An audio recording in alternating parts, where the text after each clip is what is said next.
నోటి మాటలు లేవు కొంతమంది తల్లిదండ్రులకి. ఒక్కొక్కసారి పిల్లలు సాహసించి మాట్లాడే మాట, అది వాళ్ళు అనాలనుకున్న మాటలు కాదు, పబ్లిక్లో ఉన్న మాటలు కొన్ని మాట్లాడితే తట్టుకోలేక గుండె బద్దలైపోతుంది కొంతమందికి తల్లిదండ్రులకి. పైపిచ్చు ప్రార్థనకు పోయేవాళ్ళు ఇలా అంటారు, మళ్ళీ లోకస్తులు. ఈ శబ్దం బయటికి వినబడింది అనుకో, ప్రార్థనకు పోయేవాళ్ళు కోంపలు చూడ ఎట్టుందని అంటారేమో, దేవుడి నామం దూషించబడుతుందేమో అని అట్లాగే మౌనంగా భరిస్తున్నాను. ఏం చేద్దాం, ఇవన్నీ సింహాలే, ఇంట్లో ఉన్న సింహాలు ఇవన్నీ ఇంట్లో ఉన్న సింహాలు. ఇది బజార్ సింహాలు కాదు.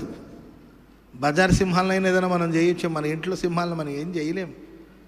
ప్రార్థనే మోకరించి నీ కుటుంబం కోసం, నీ పిల్లల కోసం చేతులెత్తి ప్రార్థన చేయండి. అంతే.